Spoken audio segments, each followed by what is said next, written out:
네.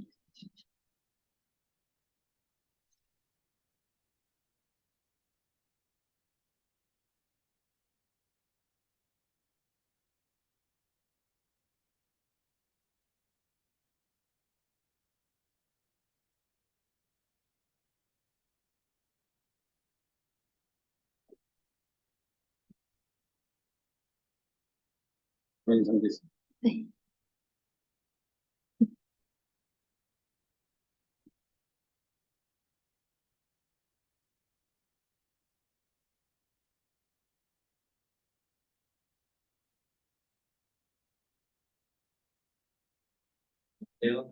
네, 안녕하세요. 네.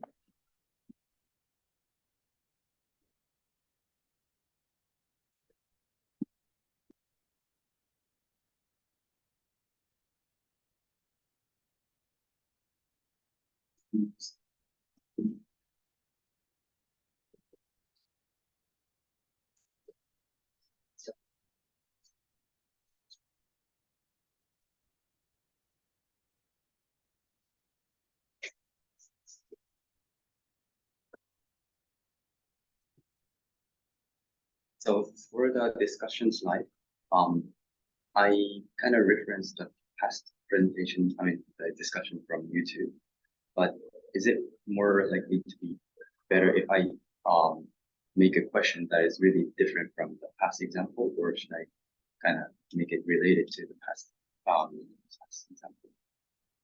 Or discussion slide? It's up to you. Okay. Okay. What can be the best one? So you're correct. Okay. Yeah. Makes sense. Thank you.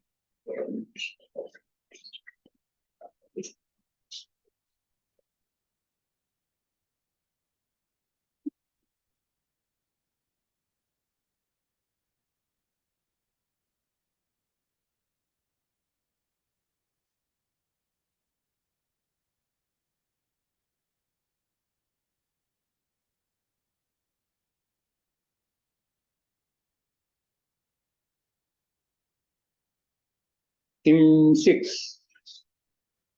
Who is presenting? Who is presenting today?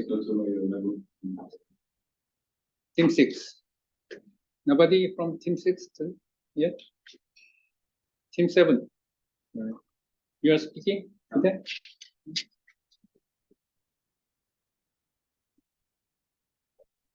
Team 8. Who is speaking?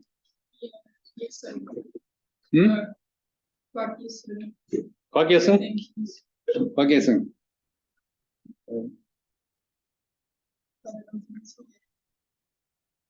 And team 9, team 10. 이지은 씨. 발표하는 거예요?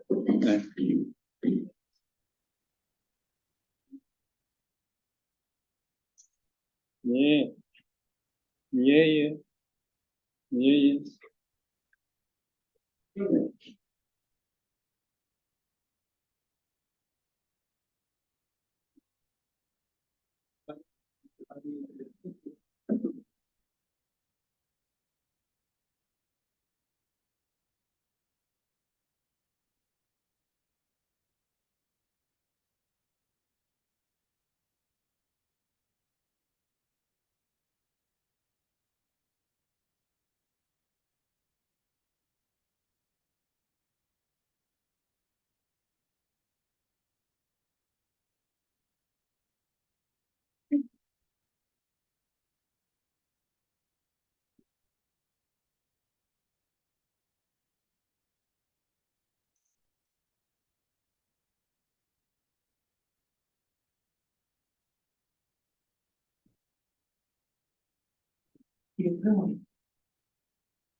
Team 6. Team 6. First team is not already.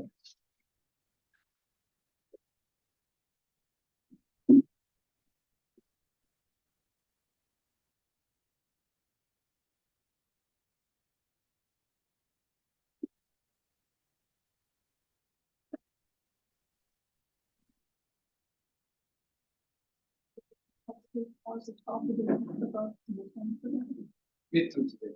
Yes, because I didn't have midterms before because we don't have them at the home university, and I don't know how they work, when exactly they are, Right. and what we have to know. Mm. So I will. Thank you. Right. Thank you.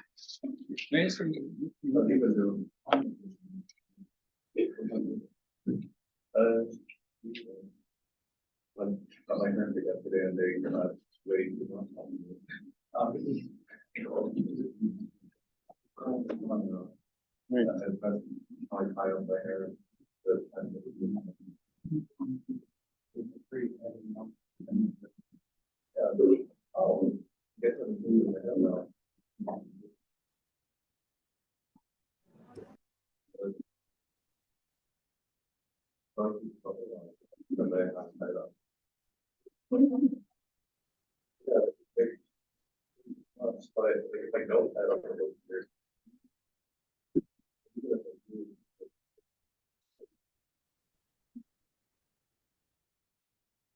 Team 6. Team 6 is not arriving. Team 6, are you presenting? Who is presenting today? Okay.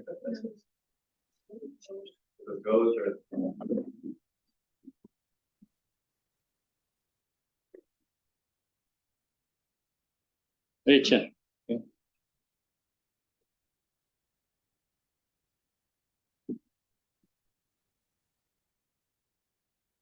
Come on.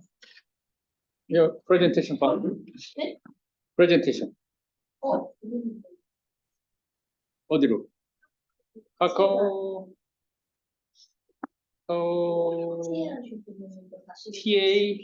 TA. 제가 그렇게 해서 바로 올리겠습니다. 네.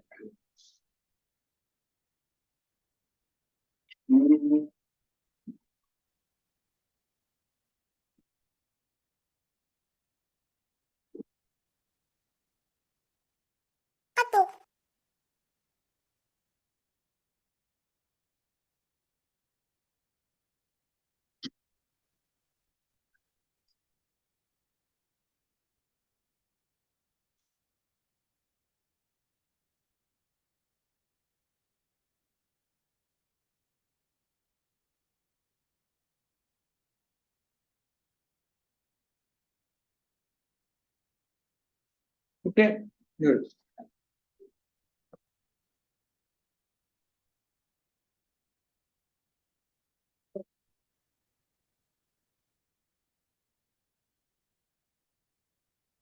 Hi, everyone. So I'm representing Team 6 today, and the proposal that we decided to focus on is underwater construction. My name is Rachel, and our other teammates here is Haeyeon and Songhwan, and I'll be speaking a little bit further about our project here. So to start, I'm just going to give you a brief overview of our table of contents. Table of contents. I'll be starting with an introduction here, just explaining exactly what we mean by underwater construction and why it's so pertinent that we really focus on this topic. We'll be moving on then to talk about our objectives that we decided to decide on regarding this introduction, given the underwater construction constraints. We'll talk about current references, which in both in an international context and in context to Korea, explaining what is existing regarding this topic, and finally, just a brief overview of our project management for this semester. So an introduction, what is an underwater habitat? So understanding what an underwater habitat is incredibly important to ensure that you're understanding the component of underwater construction. So underwater habitat is a very loosely coined term that's been logged by many very relevant scientific journals, but it's an underwater structure that humans can live for extended periods of time. And it's more focused on the interior aspect of the building as opposed to the exterior.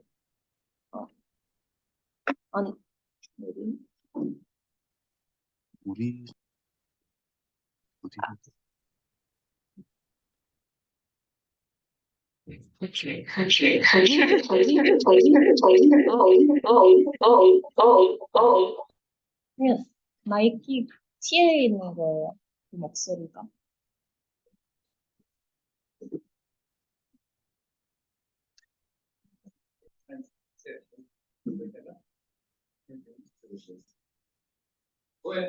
그 마이크는 do I unmute?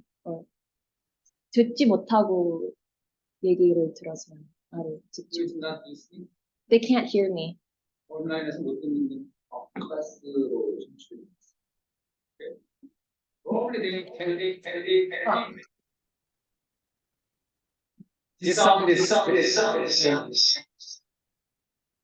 Okay. 거의 키지만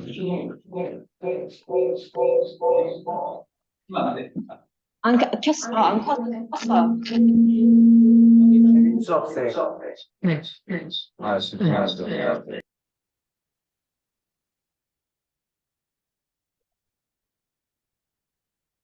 근데 뭐가 문제지? 모르겠어요. 됐는데? 이제 하울링 안 되겠다. Okay. Okay. So just elaborate a bit further on the considerations that we've looked into regarding underwater building.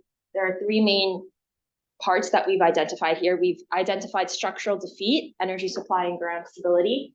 So elaborating a bit further on those as well. For structural defeat, there's wave and hydrostatic pressure and different forces that act upon the building. So ensuring that we developed a design that's focused against the erosion or the forces that might act over time is incredibly important. There's also, again, salt water. So from a chemical perspective, there's also erosion. So that's also something that's going to be considered. For energy supply, we know there's multiple types of energy supply, but one of the big parts of kind of determining what energy supply would be most prevalent for our project is regarding how it's being installed, how it's being maintained, and how it's being transmitted. And for ground stability, ensuring a part of the seabed that's the most effective for building is important as well. So finding a correct location regarding different earthquake statistics, sea level rises, geothermal heat, and subsurface pressure is a big part of this as well. So why is this so important? Why is underwater structures at all relevant? So it's been forecasted by about 13.6% per year. It's been an increase in the next 10 years for underwater tourism. So this is an up and coming market. The second point is about 250 million people are at risk of global flooding risk due to climate change. So there's been a huge focus on learning how to house humanity underwater regarding the different changes in our environment. So focusing a bit on underwater tourism here, again, there's an interest in underwater travel. Submarine tours, snorkeling, diving have all seen an increase in interest over the years, especially during the COVID years. And focusing on a comfortable marine interaction has been a lot of the design's focal points as of late. And here you can just see a brief, if you take a brief gander at it, you can see there's a double in the diving tourism market in the next about 10 years. And for climate change, this is a map that's focused on how much of the population is displaced according to rising sea levels. And it's conservatively estimated by 2100, about 115 million people will be displaced and 420,000 kilometers squared of land will be displaced. And this was measured by a UPenn project focused on rising sea levels and how that's detrimental to humanity. So our objective is to design an underwater structure for Korea. And I'm going to look a little bit further into the different considerations that we marked earlier. So one of the big things for structural defeat is the construction type. So we got caissons, cofferdams, driven piles, offside building float, and lower. And what's really interesting about all these different types of underwater construction is they're all very much focused on actually trying to remove the possibility of building underwater. And obviously they all have different advantages and disadvantages on what methodology they use that to make this happen. But we will be determining which of these will be most effective given our project scope. Another big part of structural defeat is the type of materials that you'll be using. Most commonly underwater, concrete, steel, and acrylic glass are used. This is because of their resistance to the natural elements, as well as just their well-known properties of strength that are used in day-to-day construction, even above land. And we would also be determining what we feel would be effective materials regarding our project. For energy sources, the four types that you almost know is floating solar power, tidal current power, floating offshore wind turbine, and wave energy conversion system, which will also be determining would be effective for our proposal. And one of the big parts is, since our proposal will be focused on building an underwater structure for Korea specifically, one of the big points of Korea locally is finding a stable seabed, as noted earlier. And Korea actually has seen an increase of earthquakes as of recent years due to volcanic activity. And as you can see in this map here on the left, it's from 2000 to 2017 of different earthquakes and their magnitude. And on the right here, you can see it by year in Korea. So we would also be determining locationally within Korea where we feel would be an effective place to build an underwater structure. So for current references, both on an international level and in a space in Korea, this is just a brief snapshot of different places around the world that you can see have built effectively underwater structures. And again, there's been an increase in interest in doing so due to the different market changes. And one of the other international facilities I wanted to highlight is the UK Deep. This is a project that was actually started within the last 5 years, and it's focused on letting researchers stay underwater for a prolonged amount of time. It's a sentimental underwater habitat that's focused kind of in an apartment style, and it's currently being produced. It's been planned and been in planning for quite a while, and their goal is to have it developed by 2035 at different international locations. And by 2050, they want the first child underwater born as their marker. And in regards to different projects in Korea, there's one in Busan. There's a hotel that's being marked to be completed in the next 5 years underwater. There's also one in Ulsan. It's actually being run by the Korean Institute of Ocean Science and Technology, or KIOS, and it's about $37.8 billion of one that's been funded by the government to make this happen, but they're looking to have 3 people live there for 30 days. It's in Siliport in Ulsan's Ulju County, and it's just to kind of help Korea's advancement forward regarding underwater living and technologies relevant to that. This is just a brief snapshot as well, again, of different locations across the world and what type of underwater structure they have and what type of constraints that we've spoken about before and how they've gone about building that structure in their country. And finally, just a snapshot of our project management over this semester. So today I presented the proposal. Today I'm presenting the proposal. Haeyeon is presenting the midterm, and Seung-hwan is presenting the final, and we all will be in charge of a different section: underwater construction, ground stability, and energy source. By the midterm, we want to have all the design considerations put together and find a relevant locational space that we want to make this happen. And by the final, we want to finalize our design and estimate the feasibility of implementing this proposal that we put together. These are our sources. Thank you for your attention. Question from other teams?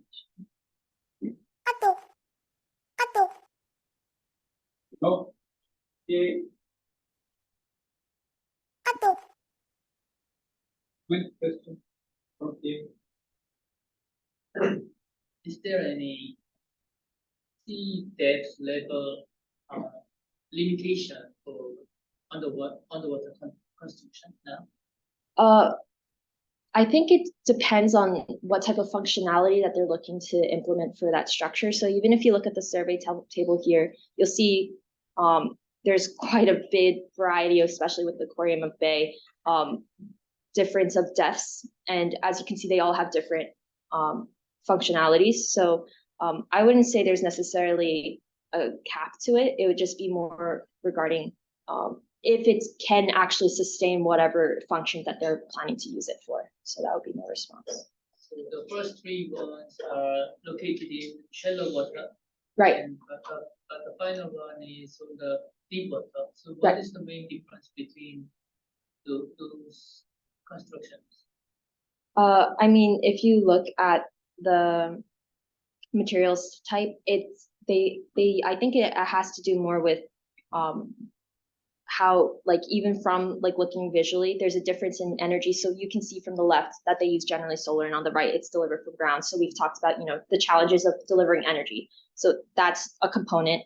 Another component is, again, how they're mooring it. So on the seabed, like it's from the bottom as opposed to using different piping. So again, as I mentioned, it's the response to that. There is multiple components that come into play in different variables. So is seeing how they cohesively work together in order to make that function happen. I would say that's the primary difference, and it depends case per case. Thank you for your answer. Right. So you talked about the building materials that you can use for underwater system. Yeah. Yeah. Yeah. Are you gonna focus on like one of them or just switch from all of you? Oh, right. So no, not just one of them. I mean, all of these are important structural components generally used in underwater structures. So we would just probably be looking at different types of concrete or different types of steel, different types of glass that are effective for underwater, because that's a very broad term, saying acrylic concrete, but there's different alloys of that as well. So we'll definitely be looking at, as mentioned, depending on the depth and the location, what would be the most effective for whatever we needed to be doing.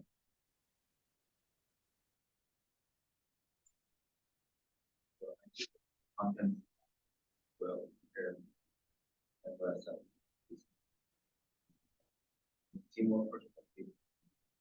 Like for each member, the roles are seem to be divided fairly. Most discussion about the project itself. My comments is that, yes, the survey is good. Question is, why Korea? I would assume that we just have more of a familiarity with it. And as you said, we want to make sure that we're completing the project effectively. So I think it gives an effective ability for us to pull from knowledge that we are here and then make that a more well put together project at the end. So that's what we do. At the beginning, you said there is a need for hotel and also underwater sightseeing, something. Right. So I was saying in the So beginning. it should be something related with that kind of need.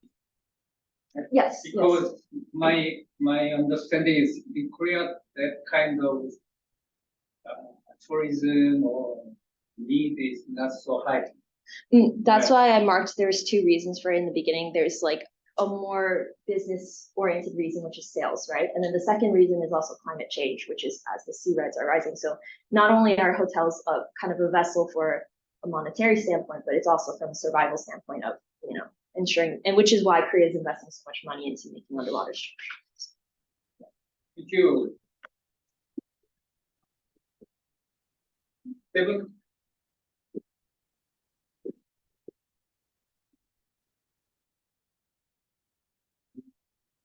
Oh, yeah.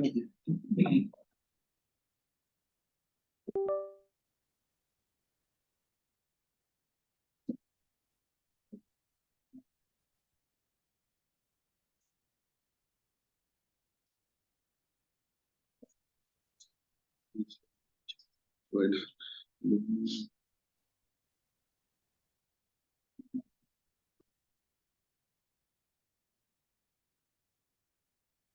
It's not this one. Don't know who is making this speak. Yeah. Excuse me. Team member 7, team 7. 이게 한글로 돼 있어서 못 찾네. 파일을 USB 안에.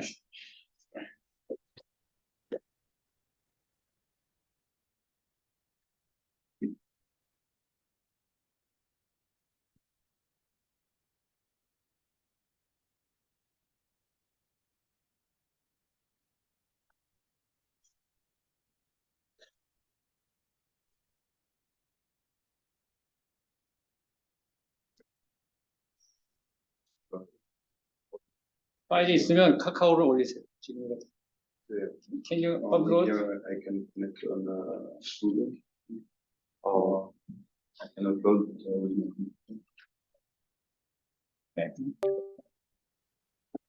Team A. Team A. First. 박예승.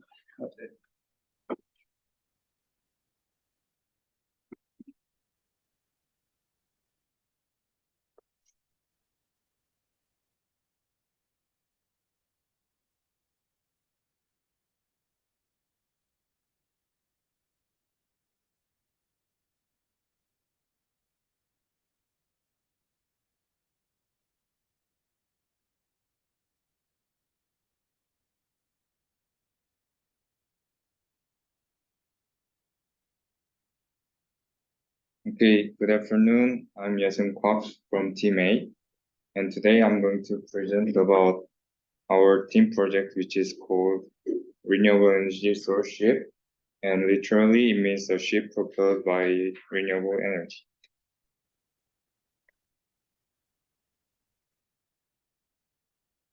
And here are the concepts of my presentation today. And firstly, I'm going to talk about the reason why we chose this topic and current examples of renewable energy ships. And secondly, I'm going to talk about our goal. And then thirdly, the timeline to achieve our goal. And finally, job allocations to divide works equally. So as many of you will know, in these days, many countries are very interested in climate change due to global warming. And now we call it as global boiling.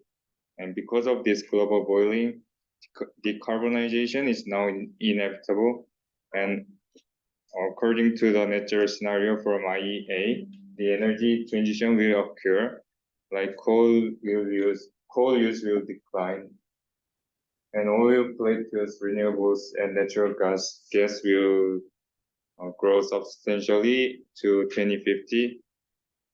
And also, according to IMO reports in 2023, the IMO declared the target to reduce carbon intensity of all ships by 40% in 7 years. So because of these reasons, carbon-based fuels now must be replaced by green fuels, especially in the shipping area. So one of the green fuels is renewable energy. So renewable energy is an energy derived from natural sources that can be replenished, and here are some types of renewable energy, such as solar energy, wind energy, geothermal energy, hydropower energy, etc. And there are some advantages and disadvantages of renewable energy. And so firstly, it is infinite, so we can use it permanently. And of course, it is environmentally friendly. However, it is not always reliable. For example, we cannot get solar energy when it is cloudy. And also because of the new infrastructure, the upfront costs are very high. And here are some current examples of ships using renewable energy. Firstly, wind energy can be used for propulsion or just as supporting for propulsion. And kite rig is a ship that using wind for propulsion systems, and rotor ship is a ship designed to use the Magnus effect for propulsion, which also uses wind energy. So the picture on the bottom right side, is a E-ship 1, which is a cargo ship with 4 large rotors. And there are already more than 20 commercial cargo ships using wind power to cut their fuel use, and more are being launched. But it seems to take a long time for wind power to become very widely accepted in this industry. And secondly, solar energy can be used as supporting propulsion systems. We usually use PV cells, which is photovoltaic cells, to generate electricity from sunlight. However, there are some challenges to use PV cells on ships, such as insufficient space for PV cells, since there are lots of cells needed to generate electricity, and also space for batteries, since we need to save the electricity generated from the PV cells, and cooling due to salt water. However, there's actually some companies working with PV cells on the ships, and this picture is one of the ships using solar energy, and this is called Porima, and it has generated up to 10% of energy needed for the propulsion of the ship. Now I'm going to talk about our objective. So in the past, our ancestors used only wind energy for propulsion systems by using sails. And as technologies has developed, people invented the engine, and they started using fossil fuels rather than wind energy. However, as I mentioned before, it is time to use renewable energies for ship propulsion. And this sounds like we are going back to the past with new technologies. And during our team meeting, we came up with an idea of copying the concept of the movie called Back to the Future. So have you guys ever watched Back to the Future movie? Yeah, I think most of you guys have watched. So to go back to the past, we should use time machine just same in the movie. And this video will help us to go back to the past.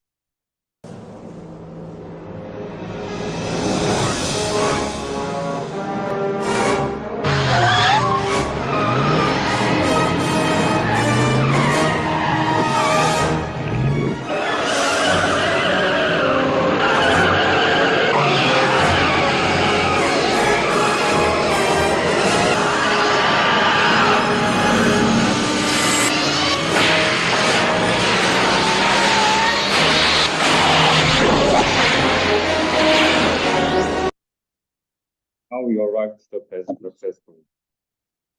Okay.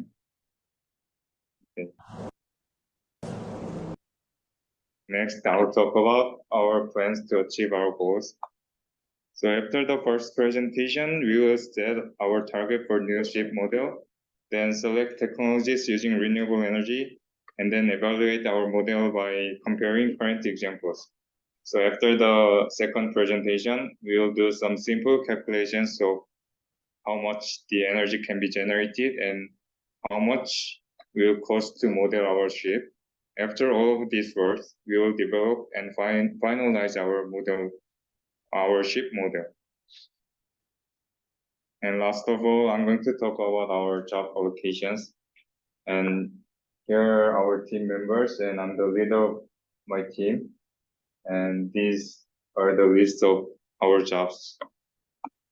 And here is the reference that I've used for this presentation. And thank you for your kind attention.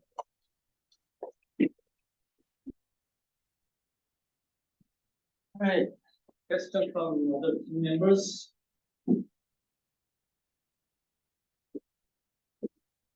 No, okay. Is there any candidate for renewable energy? As you mentioned, like wind energy. Wind energy is your candidate for renewable energy. Oh, we haven't decided the exact renewable energy source. So after this presentation, we will set our target first, and then to achieve to model the ship, we will choose the exact renewable energy sources. What's your target size of the ship? Because I think whether a certain type of energies will not heavily in the size of the ship, and also the velocity. So like if you see the timeline here, We we'll need to share this. okay.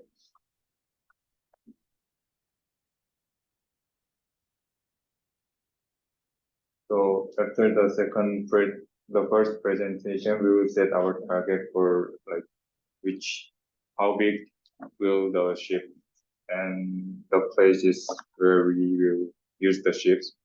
But yeah, I think we have to use small ships first to make it easier to finalize it.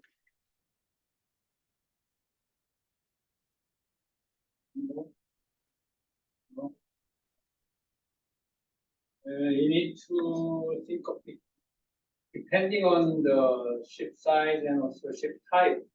Say something like a battleship, we may not use renewable energy. Yeah. So depending on the type. Usually we go with commercial carriers, just commercial ship. But anyway, we need to choose size and function of the ship, type of the ship. And that gives you a very special requirement. Anyway, size and so forth. So you may survey more on use cases, existing or exploring cases, can be surveyed and make a comparison table. It can help you to make a choice. All right. Any other? No, then we can move on to 7.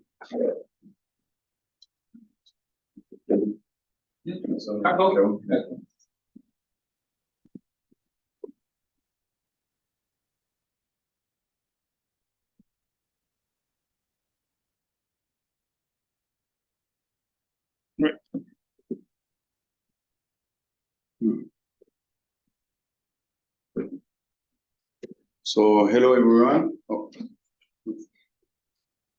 How can I don't know how to.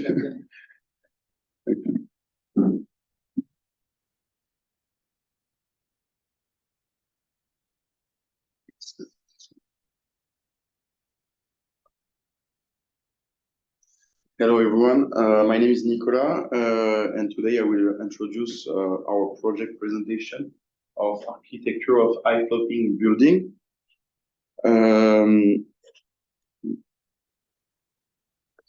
So as you can see on the left charts, sea level has rise from 1993 around 10 centimeters. This rise is due to several factors, including global warming, melting ice, and thermal expansion of oceans. Rising levels have major impacts on coastal population. It leads to flooding of coastal areas, salinization of soil, and loss of habitats. Like we can see on the right picture, it's a picture of New York City. It's a prediction if the levels rise at this velocity during 100 or 100 years. Sorry. To deal with these threats, it's important to develop adaptation solutions. This solution includes to construct the construction of dikes and protective walls, the raising of coastal infrastructure, and the development of floating city. That is our subject. Floating cities are cities built on water. They offer a solution to the rise of sea level because it's the level of floating structure is adapted to because they can rise at the same time of sea. Here it's projects in Busan of floating city. I show you a little video. You need to copy the link. Okay. Paste.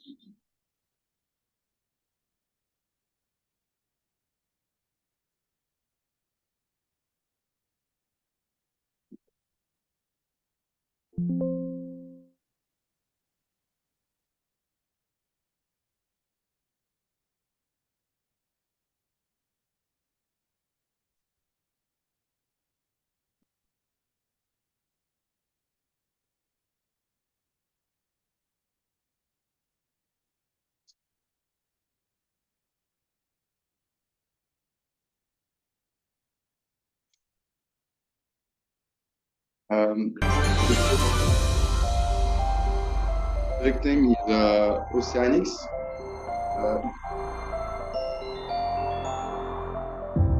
2025, and it will be able to accommodate up to 12,000 people.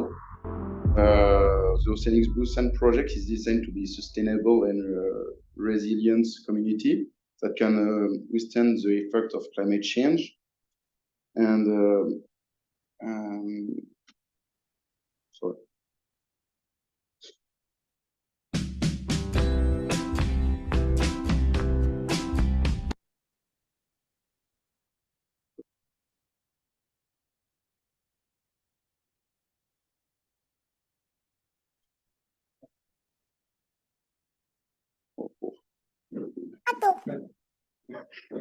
Sorry. We need to learn Korean.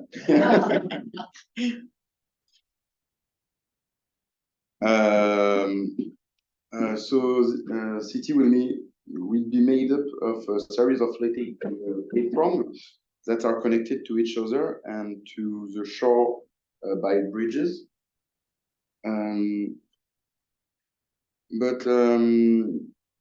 The problem we have is that floating cities are designed to accommodate a low density population. This type of floating city will be ideal for small groups of people who want to live in a sustainable and resilient community. But in the future, many people will be impacted by the sea level rising. So we need to find a solution to accommodate many people. It will be our work to deal with this problem and to ask the question: how can we fully be designed, and if it is economical to take into account to have objective in our project, we take into account two elements: environment and effects, and mooring stability and safety. First, the shadow caused by space covered with floating structure must be in balance with the amount of sunlight that can be reached the seabed. So large floating structure must provide enough open space, and the floating structure must enhance underwater life instead of causing any negative effects. Also, force of nature like waves, extreme weather, and sea level rise for 100 years prediction must be engineered in advance. Rigidity versus flexibility, and a mooring system that can divert all the extreme force are the base of floating city design. Single structure city foundation acts as a huge mega ship, which have to handle enormous forces by dividing the city in elements. This force can be handled in a more effective way with minimal risk. We want in our project to implement this type of structure in East Sea. Is a body of water located in between the Korean Peninsula, Japan, and Russia Primorsky Strait.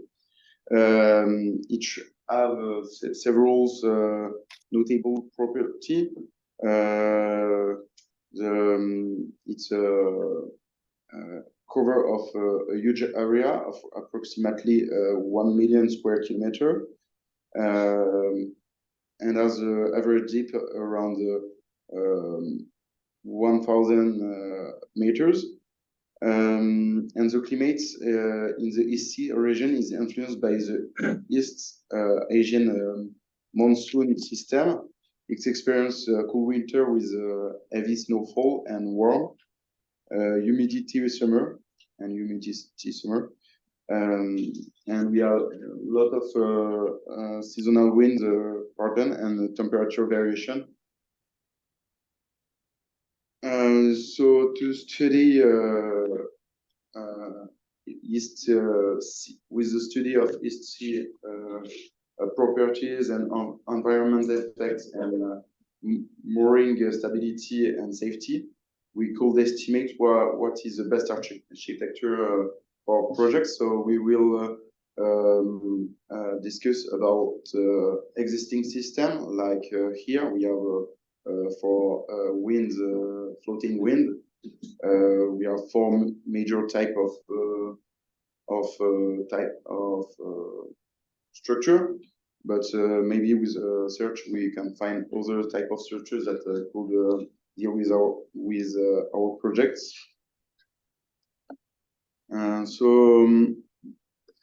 Here is how we schedule the work. On the first week, we will define problems with high floating structures. Next, we will analyze similar structures and we define physical limits for structures. And before the second presentation, we'll discuss about advantage and disadvantage about the different floating structures that we can find. And after the second presentation, we will try to make a theoretical model of our projects and estimate the costs before the third presentation. And here is our job allocation. For me, Nicola, I research and documentation on the condition of East Sea. I will analyze material on existing floating structure and imagine the architecture of floating building. And for Changmin, you research and documentation on existing floating structure, analysis of the advantage and disadvantage of structure, and create a mathematical model. And Yoon-Sik estimates the physical limit of floating structure, defines the needs for floating structure, and estimate the cost of production and also the cost of adaptation to rising water level. So thank you for your attention.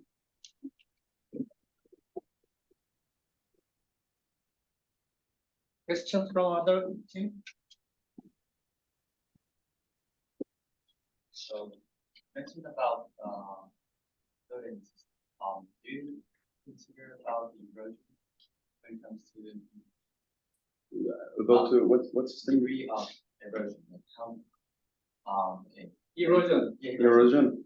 Yeah, but with if we implement our floating structure, it's not part of the land. So we for the maybe on the system that our structure will be attached on the bed sea. We can take into account that the erosion is mostly I don't know how to say, but Erosion is depending on the erosion of the seabed or erosion of the structure. yeah, The steel structure can be eroded. we will analyze both, but our floating structure, we don't have a specific location for the moment. We are just the area of East Sea, and with climate change and erosion of seabed, it's there are more impacts if we are near the coast. So for the moment, we need research to.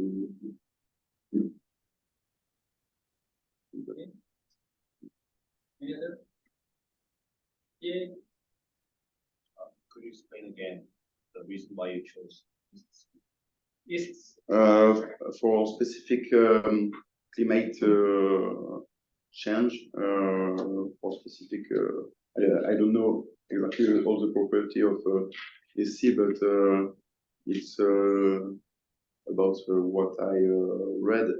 It's a difficult place to implement floating cities that like we want to do. So it may be interesting to research on it.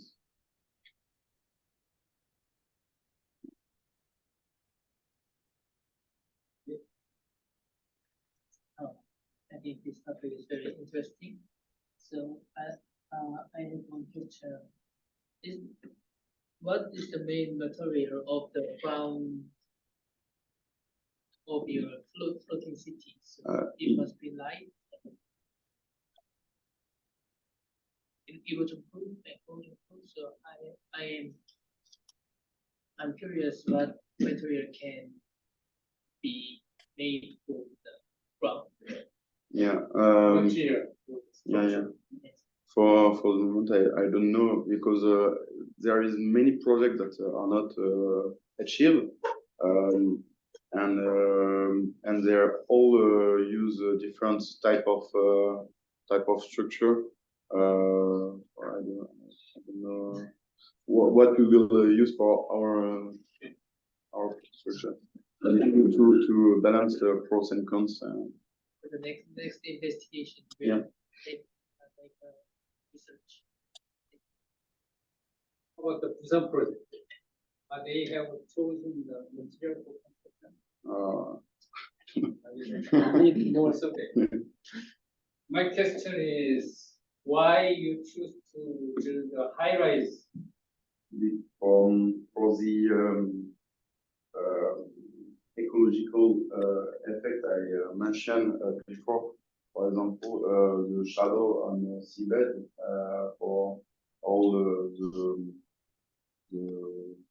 sea deers, the biodiversity. It's not Or sunshine into the Yeah. sea animals? yeah, it's not good to allow a huge lace of this shadow. So maybe with a high floating structure, it's better. We can have less impact on the Less sea, shadow. and also to when if the ocean rise like at the same velocity than today, in 100 years, there are millions of people that are impacted. So high-rise structure is better for. I expected a more comfortable, widespread, because cost of land is very low compared to the real land side. They want to enjoy the sea life. Anyway, also another thing is, if you think about the high-rise tree, you need to have a big underground tree root structure to support high-rise tree. For the high-rise building, you need also have some special underwater structure to support the stability. All right. Thank you. 9. No.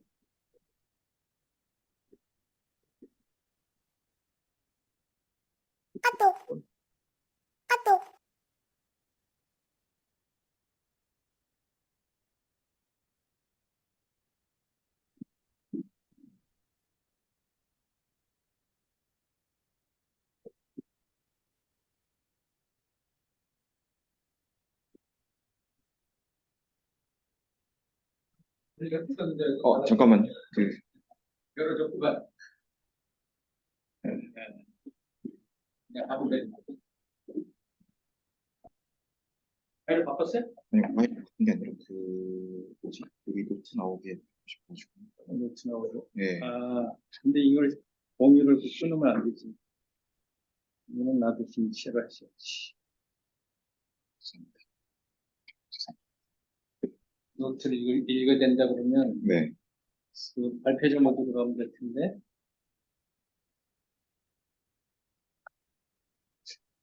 발표자. 예. 이게 되는구나. 슬라이스 복진가? 이게 그거 맞을 거야. 이거 맞아. 오늘 셀렉이 안 되네. 셀렉트하게. 이게 공유.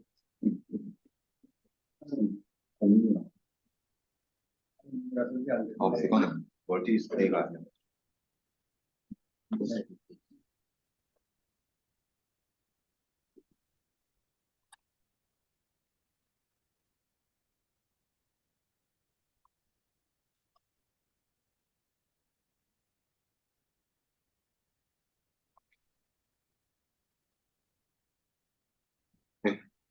Let's start my presentation.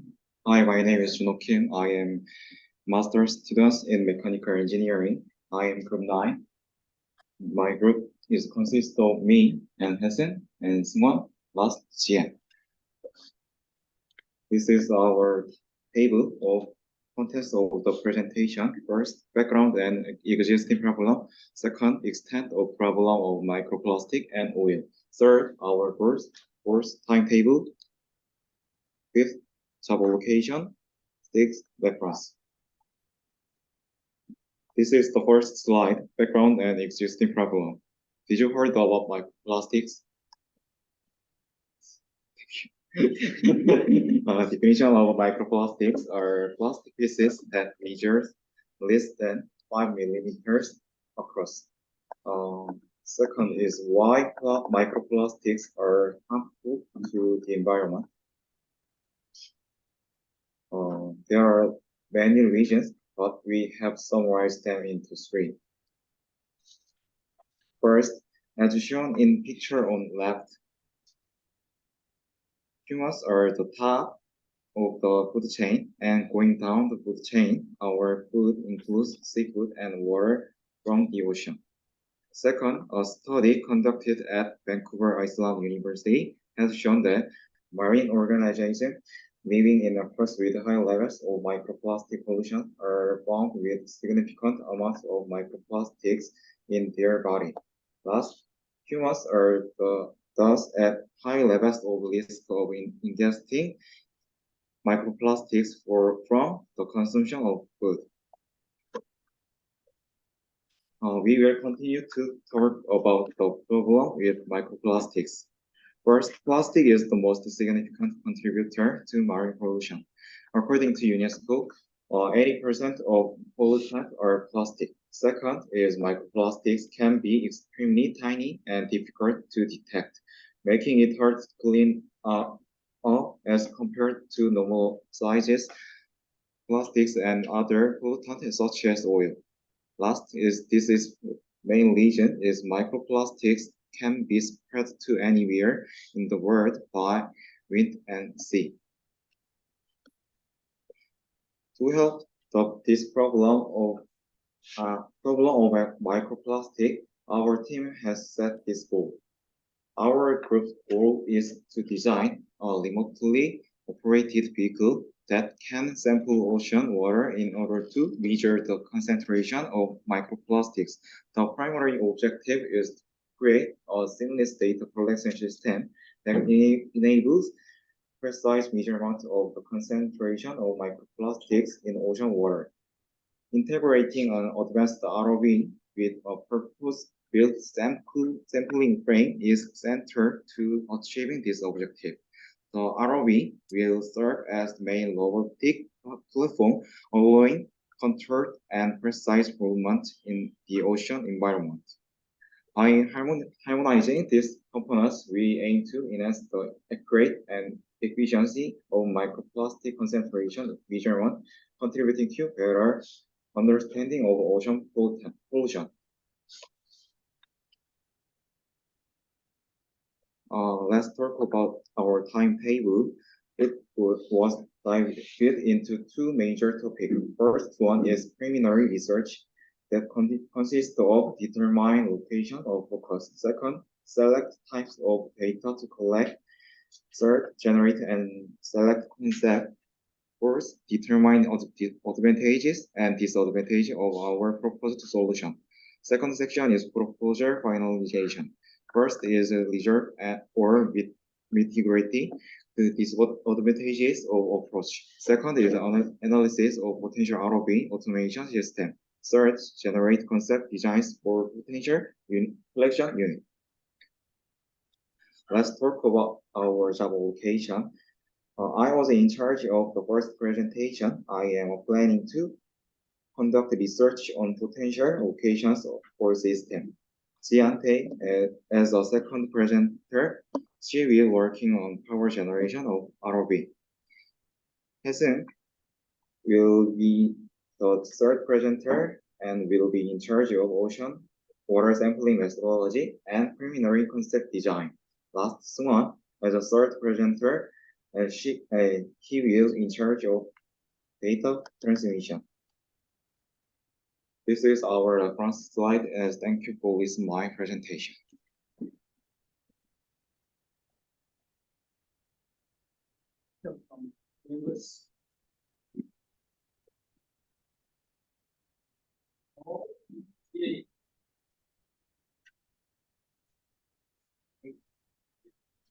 And we also provided the reason why the microplastic are harmful in the medical system.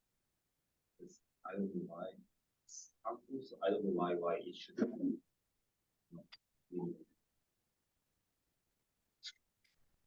한국어로 설명해 주세요.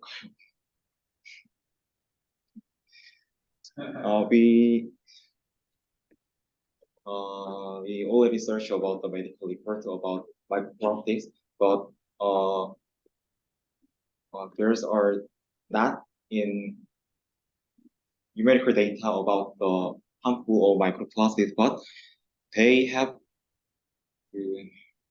potential harmful to human about 사람한테 죄송해요. 그 사람한테 이제 잠재적으로 위험하다라는 그런 보고서를 봤어가지고 일단 그렇게 문제를 정의를 했습니다. One more. So is the machine going to analyze the sample data outside, or is it just going to take the sample and bring it back?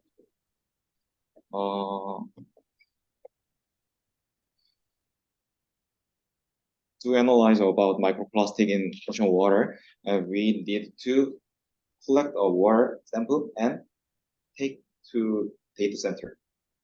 So our final goal is not precise about how to collect ocean water and transmission to data center. But next presentation, we will talk about the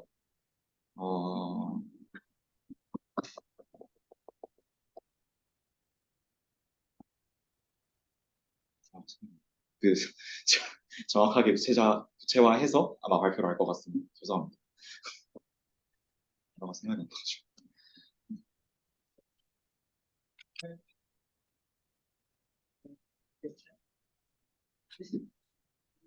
You told us that you are going to talk about sampling data organization as third presentation. Okay. So is there any technique to analyze these microplastic now? So is there any common technique? Common technique, yes.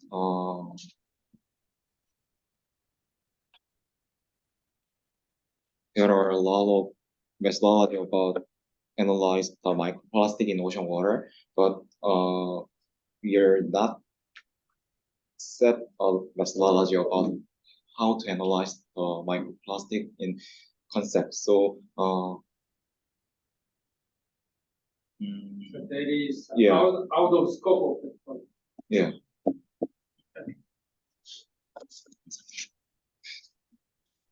My comment or question is usually, can I see the picture again? Usually the ROV has a limited range of survey because of the cable. So how do you solve that kind of limitation? We need to research about that problem. But present, sorry. Now, we have not conclusion about that problem. So next presentation, we will include them how to solve that problem, and we will research about that. Alright. Any other question? No, thank you very much. Final presentation, 10. Right.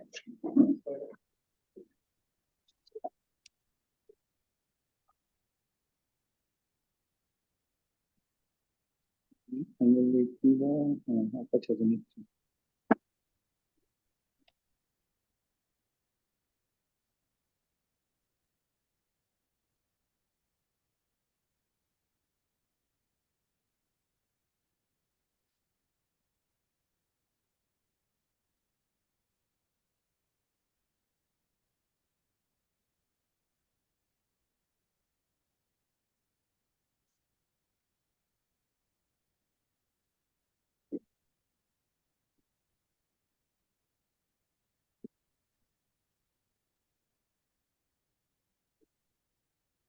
Uh, Hi, I'm Jilly of Team 10. Yeah, our presentation today focus on the Marine Davis collection system. And yeah, here's the order of my presentation. Yeah, I will start by discussing the ocean pollution problem and several solutions and explains our project's goal. As we all know, the ocean pollution is a mixture of the both chemical contamination and trash. These pollutants continue to move within the sea. There are two factors. First thing is the trash discarded by people, and second thing is the chemical contamination, such as the toxin, oil spills. Yeah, and our specific focus is trash. Known as the marine debris. Do you know what is marine debris? It's just trash in the sea water, and it destroys habitats for animals and can lead to their death when they ingest to these pollutants. And also, it poses risk to swimmers, such as scuba divers, and can even damage the vessels or ships. Yeah. Let's talk about how much marine debris is there.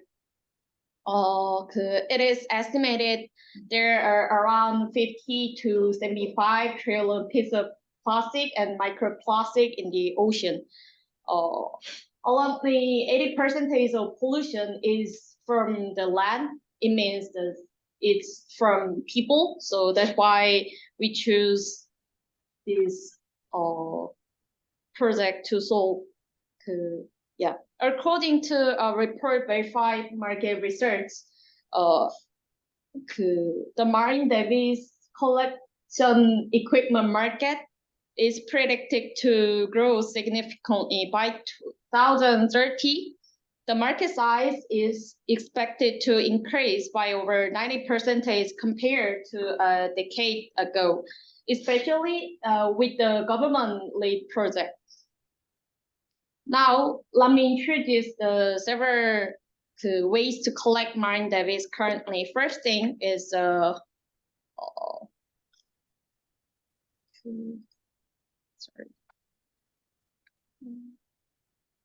Yeah. First thing is Delta C. Delta C is a compact device that moves by solar and tidal flows. It can be remotely controlled and efficiently collect debris.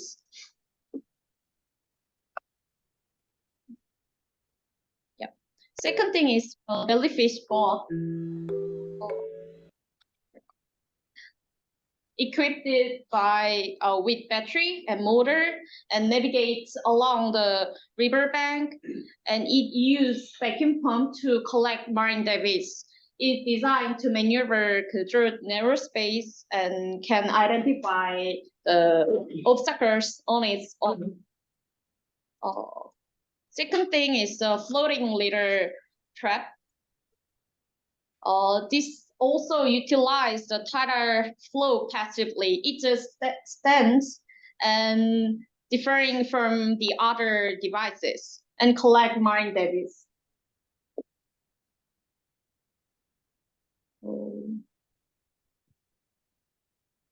Yeah.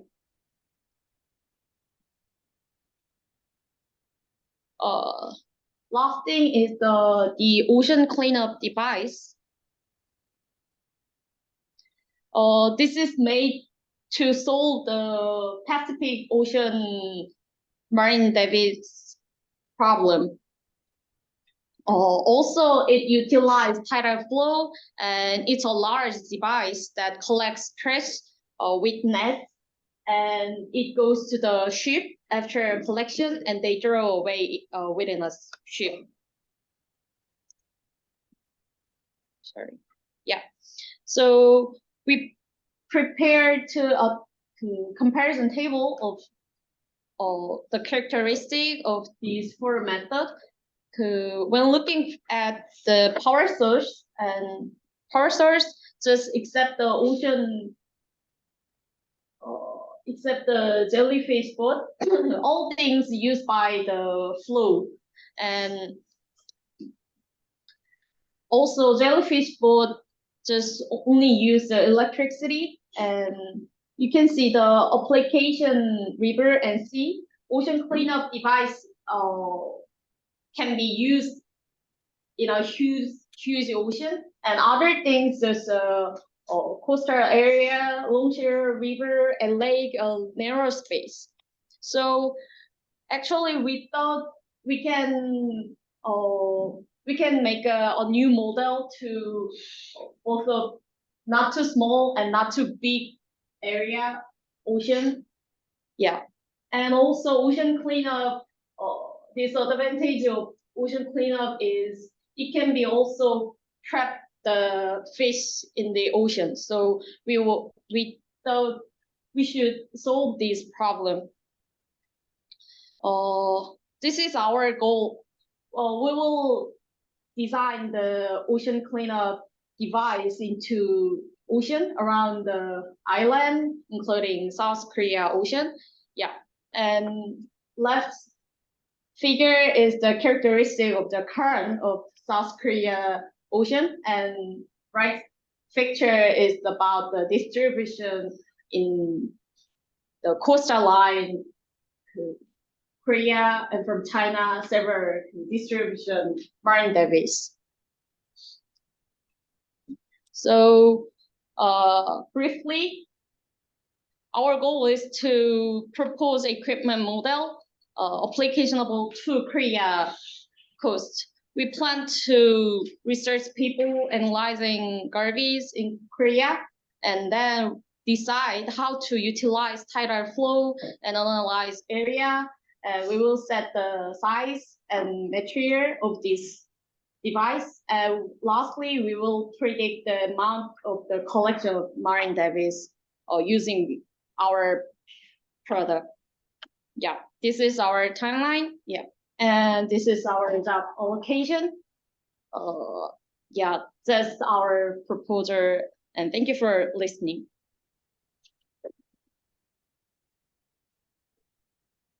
Right. Other team members? Yeah. Question about, so you're looking for these equipment to suit about the difference, right? Difference the biggest about micro plastics and the I think our product cannot trap the microplastic. Maybe our team members thinking is to trap just the plastic or just a little bit bigger than microplastic, the traps. Yeah, and also we think of the how can develop the along the island. I mean, not too big, not too small ocean. Yeah, that this is our specific dimension. Yeah. We need to talk about size of Trapping the microplastic maybe, right? yeah, Tiny, not tiny, but Yours are bigger, right? yeah, So bigger. you can say numbers, centimeter or millimeters. Yeah. Next step. Yeah.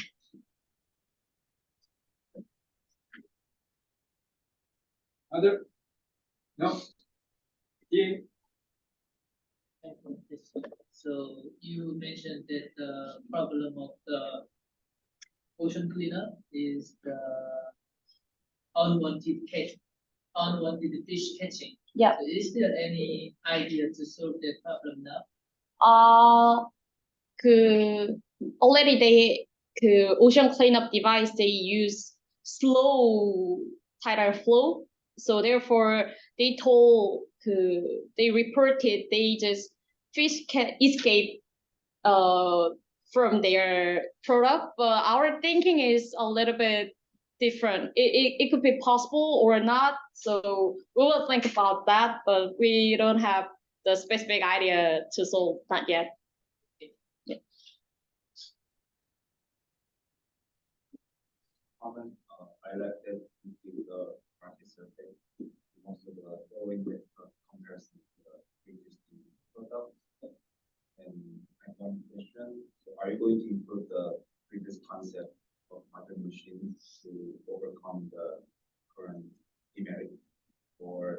come up with a whole new concept?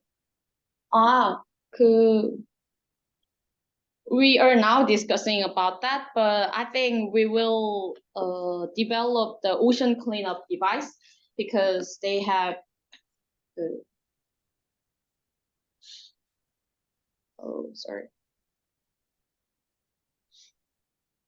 they can trap by this 그물. So we are thinking to use 그물 net. Yeah. Fishnet. Yeah, fishnet.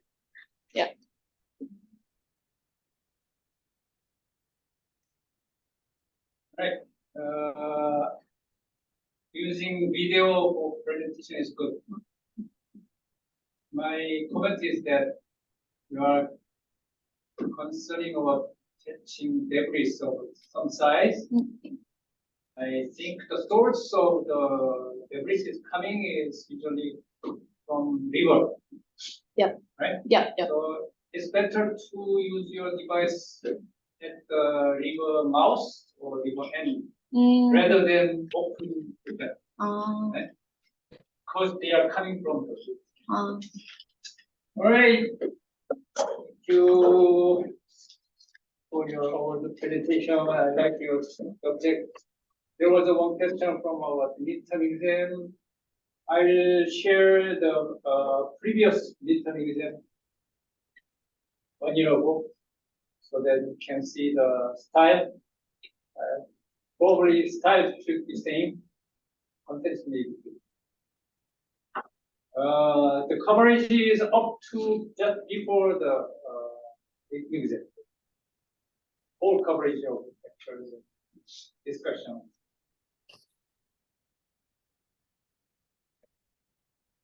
I prefer to use Google survey to answer your problem. So online can be, because it was started from Corona situation when there was online classes. I started to use Google survey as an exemption. Probably this time too. Any other question about this? No, because there is 1 more week before exam, so we can talk more next. Right? All right. See you next week.